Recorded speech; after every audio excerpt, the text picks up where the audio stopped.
할렐루야. 오늘 성경 말씀 출애굽기 18장 말씀 보겠습니다. 출애굽기 18장 말씀입니다.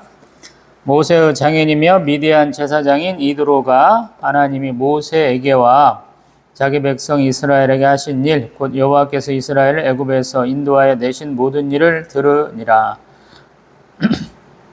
모세의 장인 이드로가 모세가 돌려보냈던 그의 아내 십보라와 그의 두 아들을 데리고 왔으니 그 하나의 이름은 게르솜이라. 이는 모세가 이르기를 내가 이방에서 나그네가 되었다 하며 하나의 이름은 엘리에셀이라. 이는 내 아버지 하나님이 나를 도우사 바로의 칼에서 구원하셨다 함이더라. 모세의 장인 이드로가 모세의 아들들과 그의 아내와 더불어 광야에 들어와 모세에게 이르니 곧 모세가 하나님의 산에 지친 곳이라. 그가 모세에게 말을 전하되 내 장인 나 이드로가 내 아내와 그와 함께한 그의 두 아들과 더불어 내게 왔노라. 모세가 나가서 그의 장인을 맞아 절하고 그에게 입맞추고 그들이 서로 문안하고 함께 장막에 들어가서 모세가 여호와께서 이스라엘을 위하여 바로와 애굽 사람에게 행하신 모든 일과 길에서 그들이 당한 모든 고난과 여호와께서 그들을 구원하신 일을 다 그 장인에게 말하며 이드로가 여호와께서 이스라엘에게 큰 은혜를 베푸사 애굽 사람의 손에서 구원하심을 기뻐하여 이드로가 이르되 여호와를 찬송하리로다. 너희를 애굽 사람의 손에서와 바로의 손에서 건져내시고 백성을 애굽 사람의 손 아래에서 건지셨도다. 이제 내가 알았도다. 여호와는 모든 신보다 크심으로 이스라엘에게 교만하게 행하는 그들을 이기셨도다 하고 모세의 장인 이드로가 번제물과 희생 제물들을 하나님께 가져오매 아론과 이스라엘 모든 장로가 와서 모세의 장인과 함께 하나님 앞에서 떡을 먹으니라. 이튿날 모세가 백성을 재판하느라고 앉아있고 백성은 아침부터 저녁까지 모세 곁에 서 있는지라. 모세의 장인이 모세가 백성에게 행하는 모든 일을 보고 이르되 내가 이 백성이 행하는 이 일이 어찌 됨이냐? 어찌하여 내가 홀로 앉아있고 백성은 아침부터 저녁까지 내 곁에 서 있느냐? 모세가 그의 장인에게 대답하되 백성이 하나님께 물으려고 내게로 오미라. 그들이 일이 있으면 내게로 오나니 내가 그 양쪽을 재판하여 하나님의 율례와 법도를 알게 하나이다. 모세의 장인이 그에게 이르되 내가 하는 것이 옳지 못하도다. 너와 또 함께한 이 백성이 필경 기력이 쇠하리니 이 일이 내게 너무 중함이라. 내가 혼자 할 수 없으리라. 이제 내 말을 들으라. 내가 내게 방침을 가르치리니 하나님이 너와 함께 계실지로다.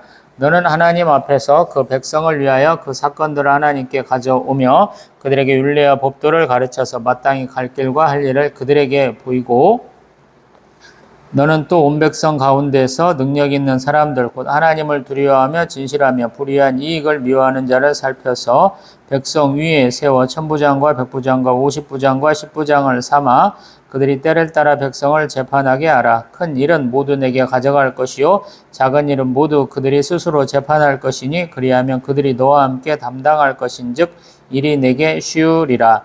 내가 만일 이 일을 하고 하나님께서도 내게 허락하시면 내가 이 일을 감당하고 이 모든 백성도 자기 곳으로 평안히 가리라. 이에 모세가 자기 장인의 말을 듣고 그 모든 말대로 하여 모세가 이스라엘 무리 중에서 능력 있는 사람들을 택하여 그들을 백성의 우두머리 곧 천부장과 백부장과 50부장과 10부장을 삼음에 그들이 때를 따라 백성을 재판하되 어려운 일은 모세에게 가져오고 모든 작은 일은 스스로 재판하더라. 모세가 그의 장인을 보내니 그가 자기 땅으로 가니라. 아멘. 할렐루야. 많이 더워졌어요. 지금 7월 이제 둘째 주에 왔는데 굉장히 뜨거워졌습니다. 어제도 보니까 제가 투잡되는 데서 보니까 외부 낮 기온이 38도까지 올라가고 오늘도 37도는 넘는 것 같아. 장마 끝나고 뭐 장마 같지도 않은 장마 끝나고 갑자기 온도가 팍 올라가는 것 같아. 지금 모세하고 그의 장인 이드로가 만난 곳이 지금 우리 신광야쯤 되나요? 우리 호렙산 근처에서 만난다 그래요. 제가 뭐 십몇 년도 더 지났네요. 신대원 2학년 때 성지순례 갔을 때 거기는 더 더운 것 같아요. 엄청 더워요. 우리처럼 습하지는 않아요. 근데 되게 더워요. 왜 덥냐면 그 땅이 좀 이렇게 뭐랄까 우리처럼 황토옥이 많고 나무가 많은 땅이 아니에요. 그냥 용암이 흘러가다가 좀 식은 것 같아. 그냥 뭉쳐 있어요. 빨간색으로. 아무래도 철분이 좀 많은 땅인 것 같아요. 그러다 보니까 이게 열기를 더 이렇게 흡수를 잘하는 것 같은 느낌을 받아요. 그러니까 더 더워요. 느끼기에 더 더운 것 같아요. 18장 말씀 봅니다. 모세의 장인이고 미디안 제사장 이드로가 모세가 이렇게 겪은 일, 이스라엘 백성이 겪은 일을 다 듣고는 찾아왔다라는 거예요. 무엇을 하러 왔냐면 모세의 두 아들 게르솜과 엘리에셀과 그의 아내 시보라를 데리고 왔더라라는 거예요. 우리는 이 사건을 알고 있죠. 우리 4장에서 보면 하나님이 모세를 죽이려고 그러죠. 일가족을 데리고 이집트로 돌아가는데 여호와의 사자가 길에서 죽이려고 그러죠. 그래서 이 시보라가 빨리 어떻게 했어요?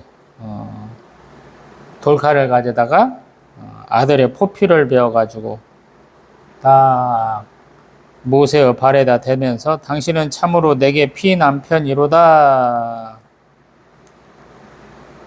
왜 피남편이라고 했냐면 할례 때문에 그렇다 그러고 모세는 살았다 그러고 여기서 헤어졌다라는 얘기를 들을 수 있는 거죠. 아마 시보라의 입장이 우리 많은 믿는 사람들이 겪는 믿음의 시련 같은 거예요. 내가 하나님을 잘 믿었는데 믿으려고 노력하는데 내가 사업도 망했고 내가 바라고 꿈꾸던 것은 하나도 안 되고 더 힘들어졌어 이런 분들이 있거든. 교회 다니면 재산도 좀 불어나고 건강해지기도 하고 자녀도 좀 잘 되고 집도 좀 커지고 직장도 좀 좋은 곳으로 가고 우리는 이런 생각들을 하거든요. 하나님이 복을 주시는 것은 내 삶을 평안하게 해주는 거예요. 나에게 영광을 주시는 거거든요. 근데 사실 신앙의 시작, 믿음의 시작은 항상 제가 순종이라고 그러죠. 그래서 때로는 하나님이 내 말에 순종하는가 보려고 한다는 거예요. 레위기 다룰 때 제가 또 말씀드리겠습니다만 아론의 두 아들 레미가 제사장으로서 첫 번째 하는 것이 불을 닮아서 이렇게 향을 피워올려야 되는데 하나님이 명하지 않는 불을 갖다가 이렇게 들이려다가 진노를 받아서 불에 타 죽잖아요. 근데 모세는 자기 조카들 죽은 것에 대해서 말을 못해요. 하나님 말씀하시기를 아론에게 말하라 그런 거예요. 하나님 앞에 나아가는 자들은 하나님의 거룩함을 나타낸다 그래요. 그래서 아들내미 죽은 나 아무것도 못하고 제사장 역할을 해야 돼요. 아론은. 모세도 자기 조카 둘 한 번에 잃었는데 위로도 못 해주는데 서운한 소리 해야 되는 거예요. 입 바른 소리 해야 되는 거예요. 시보라도 아마 그랬을 거예요. 남편 처음 왔을 때 양들 먹이려고 그러는데 그 목동들이 자꾸 물만 길어놓으면 쫓아내고 그래서 자기 양들 못 먹였잖아요. 오라버니도 있는 것 같은데 딸내미들끼리 와가지고 양에다가 물 주려고 하니까 안 되는 거라. 근데 모세가 그 사람들 물리치고 물 먹여갖고 빨리 보낼 수 있게 되잖아요. 아빠가 제사장인데 어떻게 니네도 오늘 빨리 왔냐? 그랬더니 어떤 사람이 도와줘가지고 이렇게 했어요. 그래서 모세 불러갖고 대접해주고 모세가 거기 머물고 싶다니까 딸내미 하나 줘가지고 사위 삼았잖아요. 근데 모세가 하는 일은 뭐예요? 그냥 목자가 되는 거죠. 모세가 소위 말해서 허탈감에 빠진 것 같아. 그냥 힘이 쭉 빠져가지고 아무것도 하기 싫은 거죠. 정신이 멍한 상태로 지나가고 40년 갔다 이렇게도 볼 수 있어요. 자신의 정체성을 상실했잖아요. 근데 하나님이 그가 하고 싶었던 일, 이스라엘 백성들을 구원하라 라는 말씀을 듣고 하나님 앞에도 몇 번이나 거절을 하면서도 하나님 또 혼나가지고 가던데, 같이 가는데 죽을 뻔하잖아요, 남편이. 근데 시보라는 아마 이해 못했을 것이다 라는 거. 또 이드로가 하는 말 들으면 보면 굉장히 똑똑한 사람이에요. 주변에 인정을 받든 못 받든.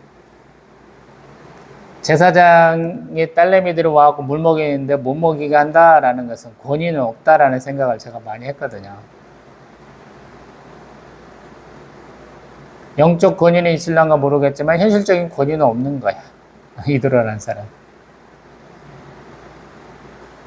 시보라는 굉장히 여러 가지 생각을 했을 것이다 라는 거예요. 그러면서 안 따라갔거든요. 소위 말해서 모세를 부르신 여호와 하나님에 대한 믿음이 부족한 거예요. 쉽게 말하면. 우리 그런 경우 많잖아요. 제가 항상 그런 얘기 많이 하잖아요. 영광의 십자가만 막 추구한다고. 소위 목사나 되는 사람도 마찬가지라고.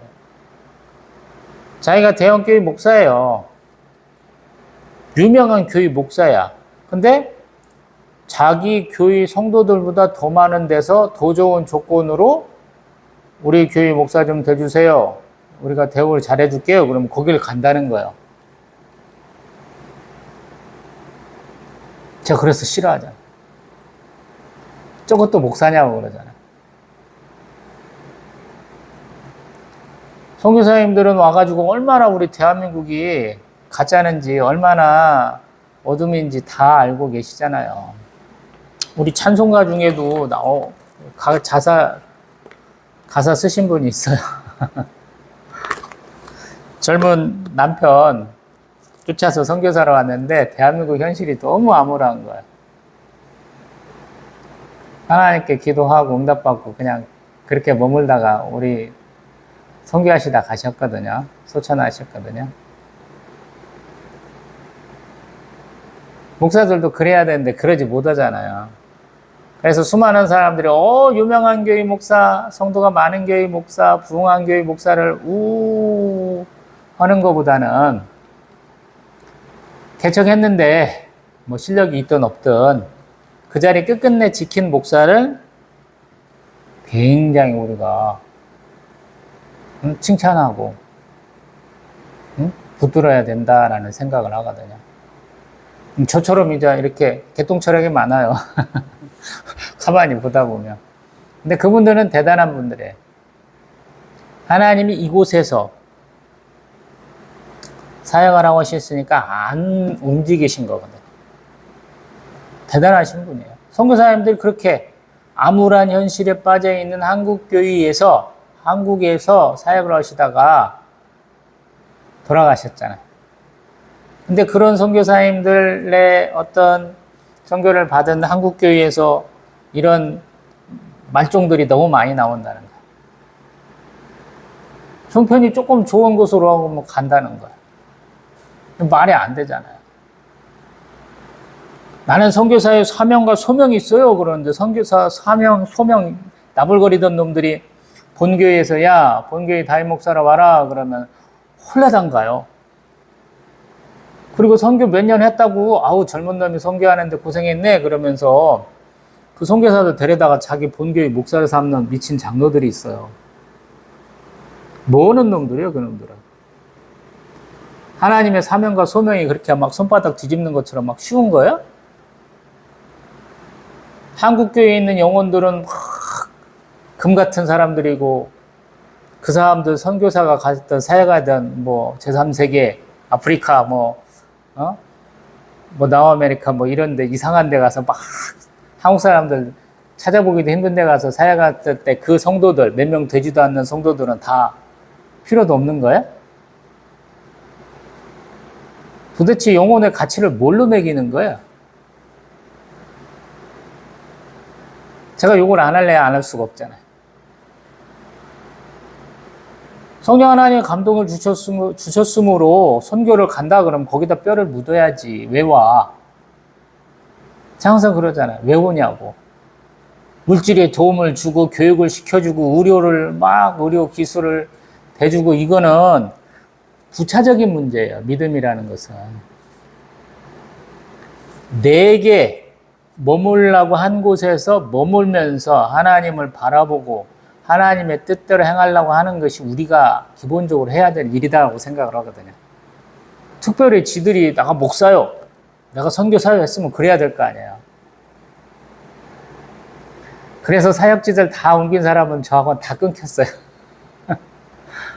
제가 그런 사람들 되게 싫어해요. 앞에서 대놓고는 말하지는 않지만 그런 행태를 하는 사람들하고는 다 끊었어요.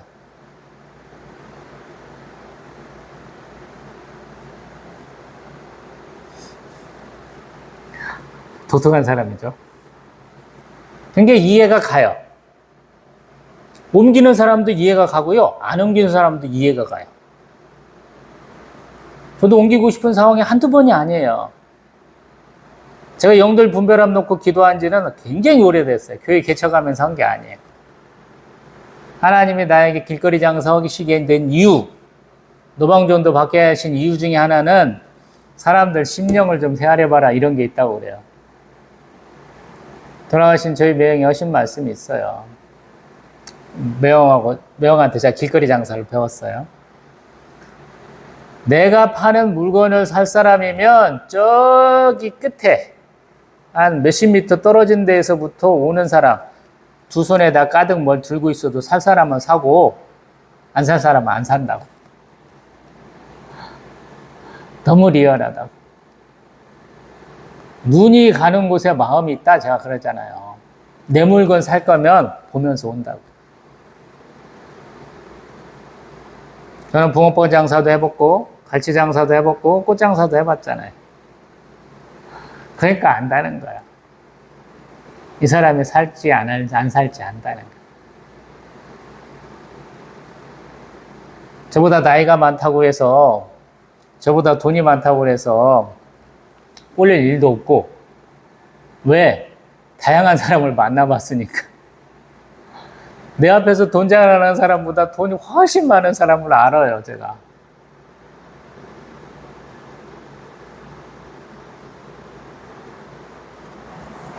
나보다 뭔가 잘났다고 막 진상 피는 사람도 있는데 그 사람보다 더 권력 있는 사람을 알아요.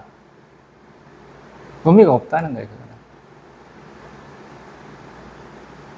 지금 이드로가 온 이유는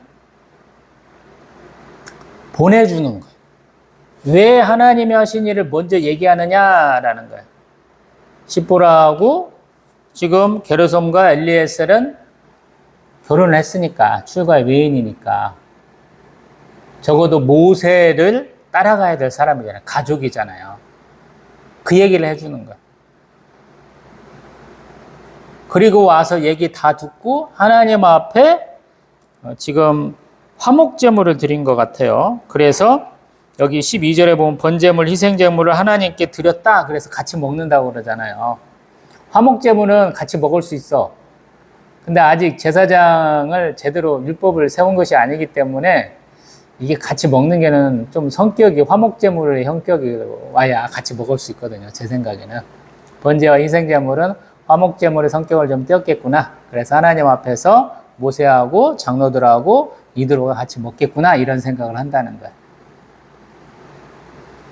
그래서 남자나 여자나 결혼을 잘해야 돼요. 믿는 여자들도 안 믿는 여자들하고 똑같은 행동을 하죠. 나보다 더 잘난 남편을 얻어야지, 돈 많은 남편을 얻어야지 이런 생각으로 꽉 차 있잖아요. 노처녀들이 막 빠글빠글해요. 노총각들도 마찬가지. 내가 이만큼 됐으니까 이 정도는 돼야지 하는 걸 많이 따지더라고. 학력을 따져, 경제적을 따져, 뭐 키도 따져, 체격도 따져, 별의별 것들 다 따지더라고. 저도 늦은 나이에 장가가 올라 보니까 입구 컷이야. 얼굴이 이상하네, 형편이 안 좋네, 뭐 목회에서 성경 가능성이 낮네, 다 알고 있잖아요. 제가 43세 목사 안수를 받았는데 뭐 39에 신대원 갔는데 이게 될 일이에요? 담임 목사 빨리 가면 30대 초반에 가요. 될 일이 안 되는 거죠. 참 힘들었고, 그래, 니들은 그렇구나. 제가 들으면서 서운했는데 앞에서 표현 안 했잖아요. 뒤에 들어보면 저를 우습게 알고 그렇게 입 함부로 나불거리는 사람들 잘 된 일이 없어요. 쉽게 말해서. 제가 그 사람들 놓고 계속 기도한 거 아니고요. 맞대가리는 안 했지만, 야, 내가 좁은 김제에서 장가를 못 가냐? 그럼 내가 전주 가서 가마. 전주서 안 되냐? 신대원 가서 가마. 신대원에서 못 가냐? 그럼 내가 선교 가서 가마. 이렇게 한 거예요. 근데 하필이면 저 여자랑 결혼했어요. 조금 실망해요. 개척교회 사모 역할을 잘 못해서. 뭔가 기대는 잔뜩 있었는데 몸으로 행하지는 않더라. 그 다음에 이제 이드로가 그 다음날 하는 행동이 있어요. 항상 하는 말이 있죠. 성령의 감동으로 시작한 일은 항상 동역자가 있다고, 도와주는 사람들이 있다고 그랬어요. 우리의 중보자는 예수 그리스도하고 성령 하나님이 있다라고 그랬는데 이때는 그런 때가 아니잖아요. 모세가 가장 피곤해하는 게 뭐냐면 백성들이 와가지고 율법에 대해서 자꾸 묻는다는 거예요. 이 말은 뭐냐면 솔로몬 왕이 자신의 지혜를 자랑한 사건이 있죠.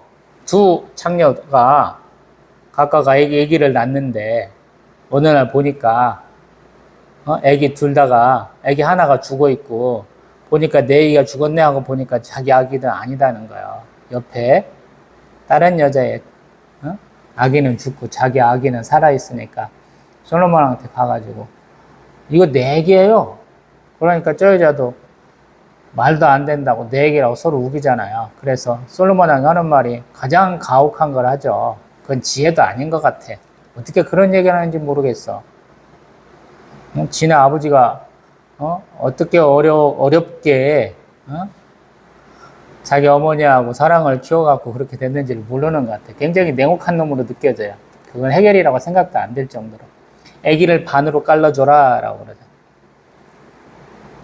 진짜 생모는 너무 당황스럽고 안타까워서 그냥 살려서 저 아이에게 주라고 그러고, 어차피 내 애기는 죽었으니까 저놈도 죽으면 더러운 걸 안 보겠다 그래서 잘라주세요 하는 여자가 딱 있잖아요. 그래서 해결했다 그러는데 그 지혜를 자랑하잖아요. 저는 왜 지혜롭다고 하는지 모르겠어요. 21세기는 너무 간단하죠. 유전자 검사하면 되니까. 근데 세상에서 가장 지혜롭다고 하는 솔로몬이 하는 얘기가 그따위로 하는 거 보니까 솔로몬이 싹수가 저는 노랗다라고 생각을 했어요. 그건 지혜도 뭣도 아니라고. 지금 그런 경우에 뭐든지 물으러 온다는 거예요. 그 모세가 할 게 없잖아요. 맨날 사람들 얘기 들어줘야 되냐. 그래서 이도로가 하는 말이 뭐냐면 사람 좀 뽑아서 써 이런 거예요. 그래서 이제 지도자들을 많이 양육하게 된다라는 거죠. 그 내용이에요. 근데 우리는 과연 그러고 있느냐라는 거예요. 저희 교회에 많이 드나들지는 않으셨지만 많은 분들이 왔다 갔다 하셨는데 제가 그분들이 하는 조언들을 잘 받아들였나 이런 반성을 좀 하게 돼요. 개척교회이고 늦은 나이에 시작했고 뭔가 좀 안 맞는 것들이 많이 있었을 텐데 제가 그분들 의견을 잘 받아들였으면 어떻을까라는 생각도 하고, 반대로 내가 그렇게 사람들이 바라는 방향대로 목회를 하다가 조금 독특한 목회를 하게 됐는데 과연 그 사람들 따라갔으면 제대로 갔을까라는 거예요. 어중이 떠중이가 됐겠죠. 이렇게 평생 가정교회 할 것 같으면 그 사람들 말 필요 없잖아요. 그냥 이대로 가는 게 낫잖아요. 그래서 어려운 거예요. 성도의 교제가 그렇게 어려운 거예요. 나를 잘 아는 사람이에요. 근데 내가 곤란을 겪고 있을 때 가장 확실하게 문제를 해결할 수 있는지,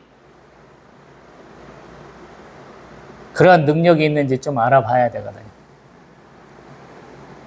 그런 사람 있으면 좋죠.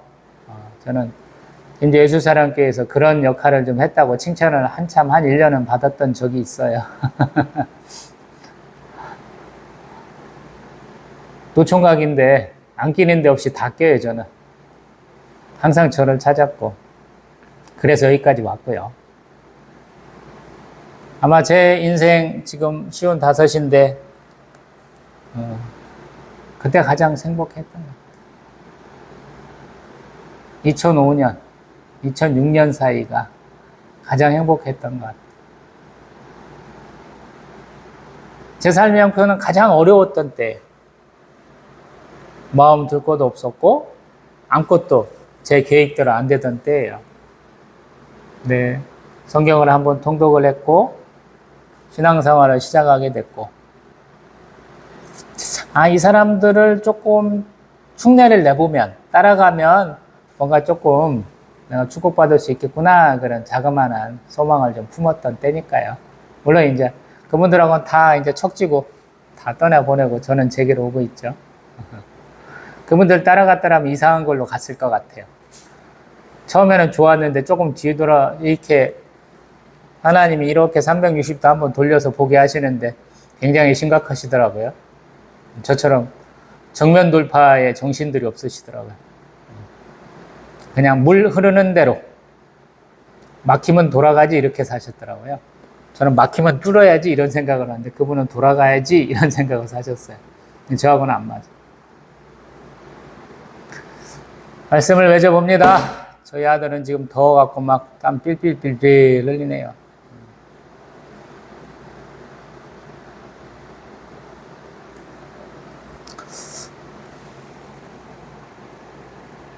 창세기 18장에서는 하나님이 아브라함과 사라에게 오셔서 너희들에게 자녀가 있을 거야.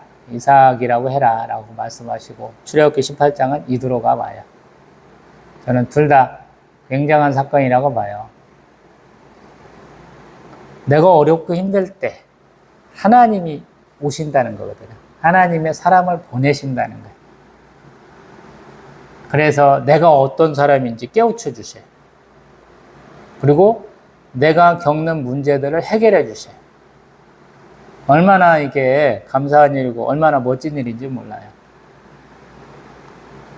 저도 뭐 기도를 장시간 오래 하는 사람은 아니에요.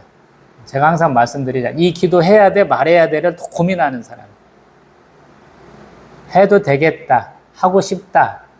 그런 결론을 쭉 뭐 고민하다가 내리면 잠깐 기도해요, 하나님. 하나님, 저 이거 필요해요. 하나님 이렇게 해주세요. 라고 기도하거든요. 근데 항상 예수님 하신 것처럼 내 뜻대로 마시고 아버지 뜻대로 없어서 이 마음을 꼭 담아요. 떼쓰는 거잖아요. 무조건 해달라고 하는 거는. 저는 상황이 봐봐야 이만큼밖에 못 보잖아요. 전체적인 상황 가운데서 이만큼 보는 거예요. 더 큰 관점에서 못 보거든요.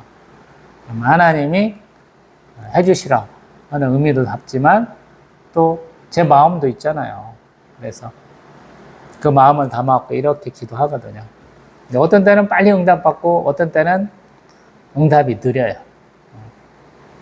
아예 응답하지 않을 때도 계시고. 근데 내가 기도했었어 라는 생각만 갖고 우연하게 몇 년 지나서 응답받을 때도 있어요. 그래서 드리는 말씀이에요. 왜 한국 교회에서 이상하게 응답받을 때까지 기도하라고 그러더라고요. 여자 교육자들 제가 제일로 싫어하는 이유가 이 교파도 여러 개인데 하는 행토가 똑같아. 언제 어떻게 무엇을 일이 다 정해져 있어. 떼쓰는 기도에 아주 천부적이야. 그거밖에 할 줄 몰라. 그게 깝깝해요, 보면. 그래서 저 사모하고 제가 결혼했는지 모르겠어요. 끝까지 가지는 않는 것 같아. 게을러서.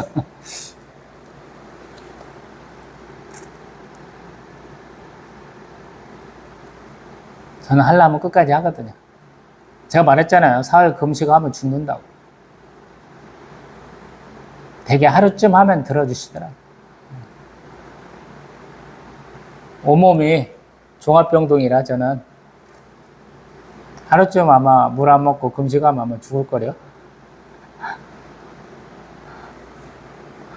그래서 응답하시는 거예요. 항상 가장 극단적인 방법을 제가 가르쳐-드리죠. 그냥 유들유들 한 듯 안 한 듯 그냥 남들 틈에 끼어가지고 적당히 섞여가는 거를 가르쳐-드리지는 않잖아요. 한국교회는 그런 사람 참 좋아하거든요. 목사도 이렇게 꼭두가시 내려놓은 것처럼 마리오네트라는 표현도 쓰는데 끈달아 갖고 성도들이 이렇게 주물럭주물럭 하는 거 되게 좋아하거든요. 정치 목사들이 되게 많아요. 내 편 장로들 딱 세워놓고 내 편 안수집사들 딱 세워놓고 절대 순종하는 권사들 쫙 세워놓고 맨날 이런 짓 많이 하거든요. 왜 그런가 모르겠어. 사실 말씀만 열심히 봐도 시간이 없어요.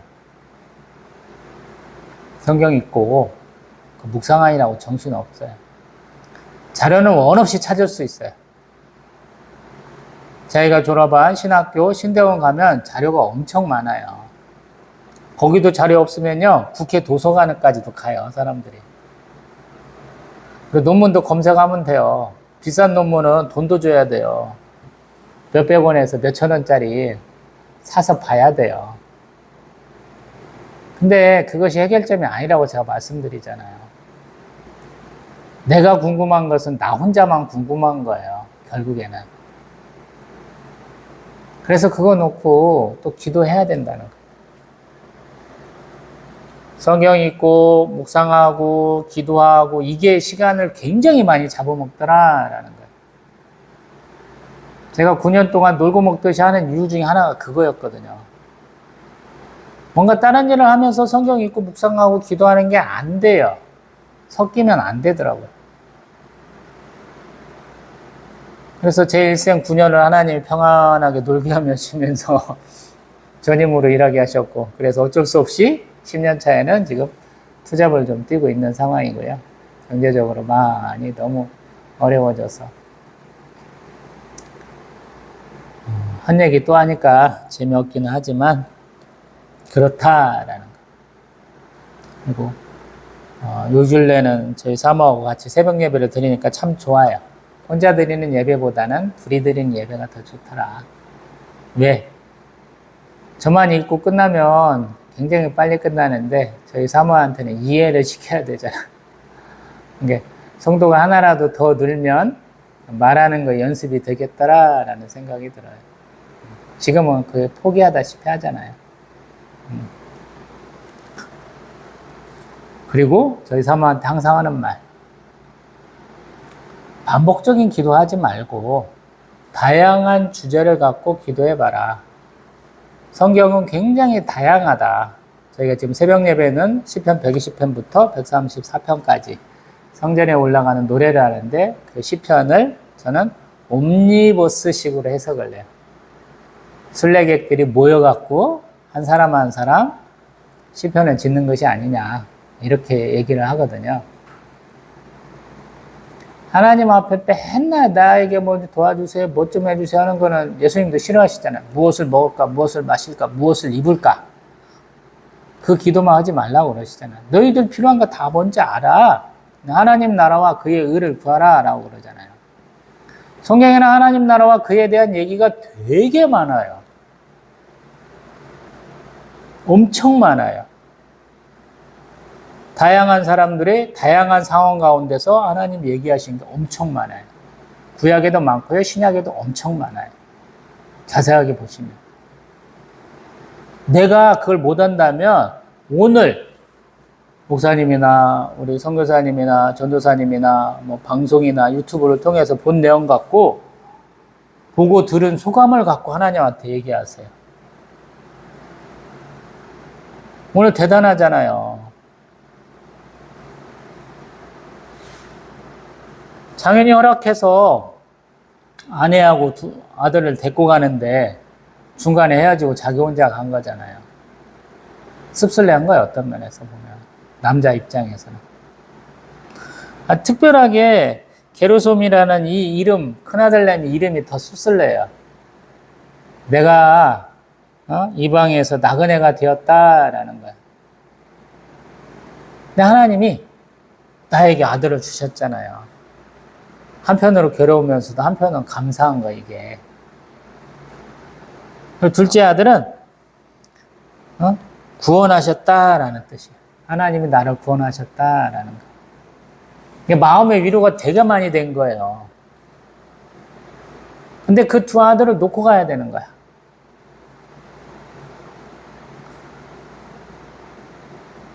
내가 참 능력도 없는데 인도 선교사로 이렇게 하면 좋지 않겠냐라는 권유를 한번 받았잖아요.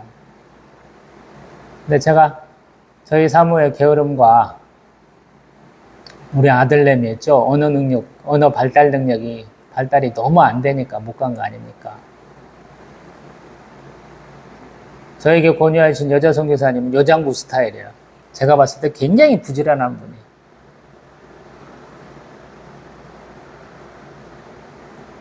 저희 사모는 아니에요. 제 아들내미는 한국에서도 길 잊어버릴까 걱정하는 애예요. 엄마 아빠 이름 지금 초등학교 6학년인데 저번에 받아쓰기 연습시켰더니 다시 물어보고 있더라고요. 그 아들내미 데리고 인도 가서 잊어버리면 어떻게 하겠어요? 저희 아버지 어머니를 기쁘게 한 것보다, 제가 기쁘게 한 것보다 저희 사모하고 제 아들내미가 더 기쁘게 해준 것 같아요. 평생 노총각으로 늙어 죽을 아들내미에게 시집와줘서 고맙다. 또 손주까지 낳아줘서 고맙다. 참 아버지 어머니 기뻐하셨거든요. 장인 장모도 마찬가지. 평생 노처녀로 썩어 죽을 줄 알았더니 네가 데려가줘서 감사하다. 밑에 여동생 둘들은 둘 다 남매 두고 있는데 니들은 없을 줄 알았더니 그래도 아들내미 하나 얻어서 잘 살고 있구나. 그래서 좋다. 이러시거든요. 그러니 제 부담감이 거의 만배예요. 저는 죽을 수 있어요. 저는 가만 안 온다 그래요. 제가 그렇게 말해왔기 때문에. 그리고 보여주려고 그래요. 선교사들 얼마나 힘든지 제가 몇 권의 책을 통해서 들었잖아요. 보았잖아요. 신앙은 그렇게 키워져 간다고 저는 생각을 해요. 그 사람들이 사대주의적 관점에서 자기들 문물을 자랑하거나 이런 면도 좀 있습니다만은 저는 함께하는 사람이길 원하거든요. 그러면 저는 안 온다라는 거. 저 두 사람은 뭐예요? 준비도 안 돼 있는데 가서 생고생 해야 되잖아요. 이건 아니잖아요. 사명과 소명은 자신의 결단이잖아요. 그래서 항상 제가 목사들 욕하고 선교사들 욕 많이 해요. 지가 결단했잖아. 근데 왜 지가 왜 안 지켜? 제가 거짓말 되게 싫어하잖아. 신대원 때 같이 공부했던 사람들 되게 싫어하잖아요. 연락 다 끊었잖아요. 왜? 가만히 보니까 이 새끼들이 거짓말 되게 많이 하네? 개인적으로 거짓말하는 게 그럴 수 있지. 근데 사역을 갖고 거짓말하네? 저는 이거 용납 못 하잖아. 저는 목숨 걸고 하는 사역이었기 때문에 그래요. 지금도 마찬가지.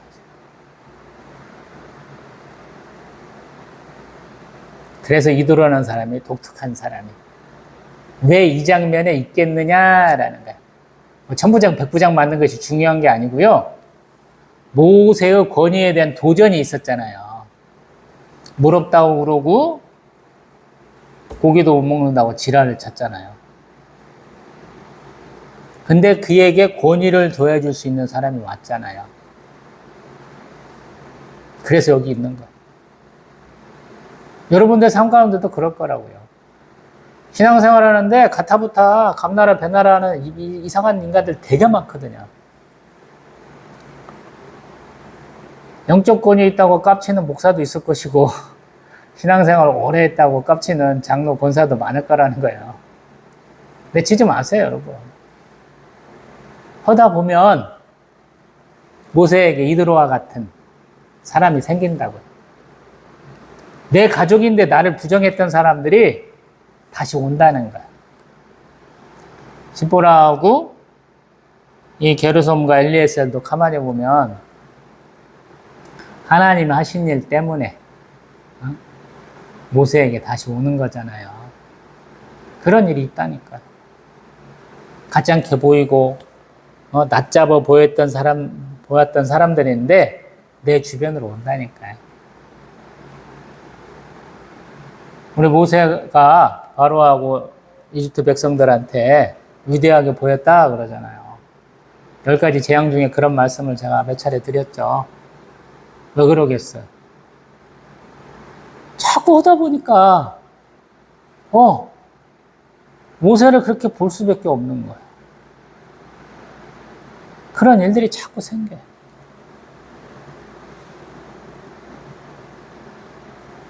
모세가 인위적으로 이런 걸 만든 게 아니잖아요. 하다 보니까 하나님에 의해서 이렇게 만들어져 가잖아요. 너무 조급해하지 마세요. 나중에 혹시 보다 보면 개척교회 목사님들 제 거 동영상 볼지 모르겠어요.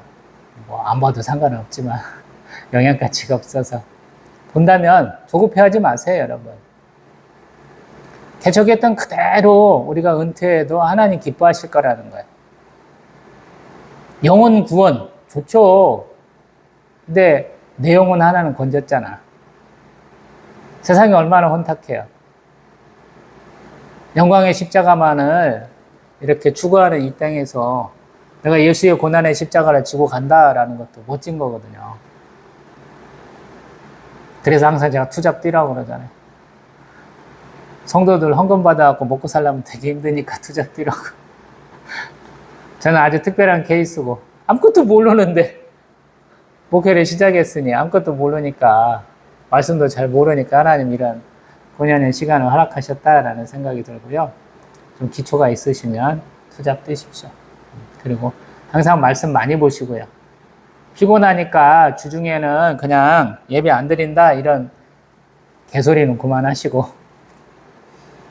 성도가 없어도 목사는 예배 드려야 돼요. 말씀 보고 기도해야 돼요. 그래야 예배당이 기도차가 되고 예배차가 되고 그래요.